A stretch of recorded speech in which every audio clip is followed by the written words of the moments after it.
choose our socks for success in all endeavors. Fortunes rises from the heel, and good luck for life. Good morning. Today is Monday, October 21st, 2024. Today in history, on this day 96 years ago, Yu Guangzhang, a renowned Chinese writer, poet, scholar, and translator, was born. Some of his most famous works include Nostalgia, Chibai, Yu Ku Gua, and Listen to the Cold Rain. In 2001, he received a second Huo Yindong Achievement Award and was celebrated as an multidisciplinary poet in the arts. Welcome to today's Qingchao Morning News. Let's start with political updates.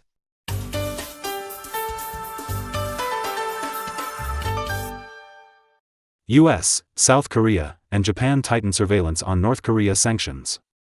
On October 16, the United States, Japan, and South Korea announced the creation of a new multilateral mechanism to monitor sanctions on North Korea, taking over from the UN expert group that had overseen this task for 15 years. This multilateral sanctions monitoring group was formed after Russia vetoed the annual renewal of the UN panel in March. The UN panel previously monitored sanctions on North Korea's nuclear and missile programs. Analysts suggest that Russia's veto might stem from a report by the UN panel that mentioned Russia's alleged illegal acquisition of military equipment and ammunition from North Korea.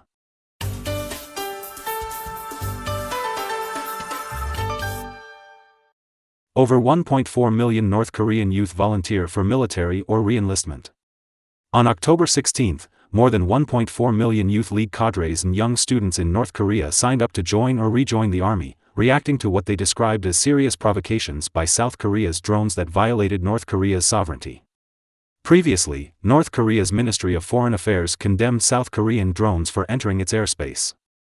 In response, South Korean Defense Minister Kim Yong-hyun stated that the South Korean military had not launched drones towards North Korea. Tensions between the two Koreas have since escalated, with South Korea's Joint Chiefs of Staff reporting that North Korea destroyed sections of the Gyeongui Line and East China Sea highways north of the military demarcation line.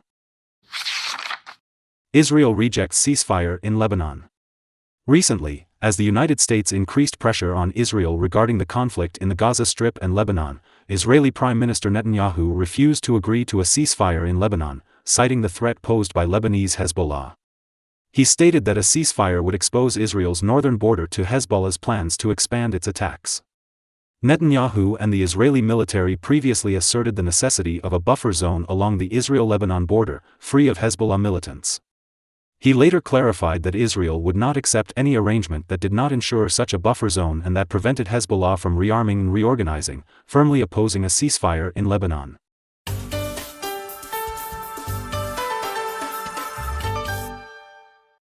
Thailand's central bank cuts interest rate for first time in 4 years. Recently, the Central Bank of Thailand announced a reduction in key interest rates, marking the country's first cut in over 4 years.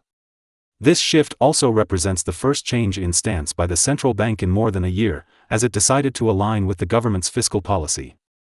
Since former Prime Minister Sretha Thavisin took office, the central bank had consistently rejected requests from the government for an interest rate cut.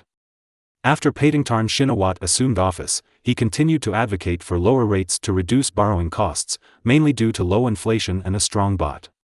Analysts suggest that the Bank of Thailand's sudden decision to cut interest rates may be attributed to political pressure.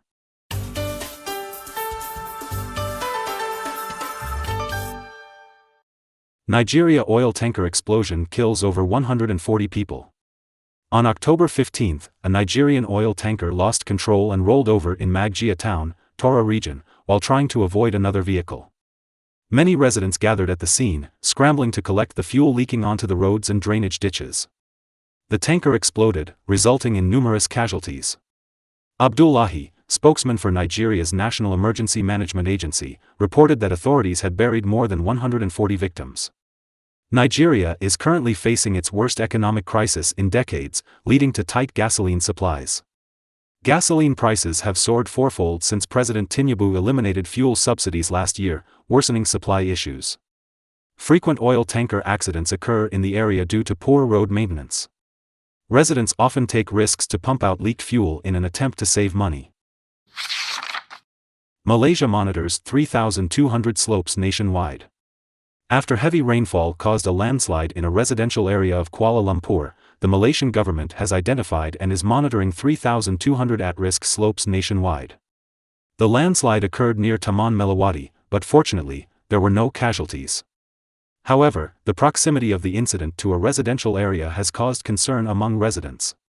The Malaysian Meteorological Department noted that Malaysia experiences two monsoon transition periods annually, one from April to May, when the northeast monsoon shifts to the southwest monsoon, and another from late September to early November, when the southwest monsoon transitions back to the northeast monsoon.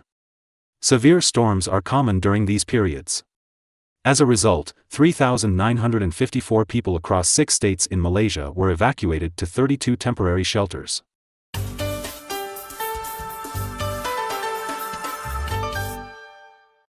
Hanoi Museum exhibits over 500 precious antiques. The Hanoi Museum of Vietnam and the Tang Long Hanoi Antiques Association recently held a special exhibition titled Red River Civilization to Hanoi Street. The exhibition featured over 500 antiques from collectors in Hanoi, aiming to promote appreciation for ancient Vietnamese ceramics and the essence of Vietnamese antiques. The exhibition is divided into 4 parts. The first part showcases artifacts from the Dongshan Bronze Age, including drums, bronze pots, knives, axes, human and animal statues. The second part focuses on ceramics from the 11th to 17th centuries. The third part displays porcelain and Chinese ceramics ordered by Vietnamese kings from the 18th to 19th centuries. The final part features collections of wooden products and sacrificial objects from the 17th to 19th centuries, such as altars, couplet banners, and statues, from northern provinces like Hai Duong, Bac Ninh, Hai Phong, and Nam Dinh. According to Xinhua Finance, the main gold futures contract on the Shanghai Futures Exchange recently surged by 1.38%. Reaching a record high of 612 yuan per gram at closing. That's all for today's Qingchao Morning News. Thanks for watching. Join us at the same time tomorrow.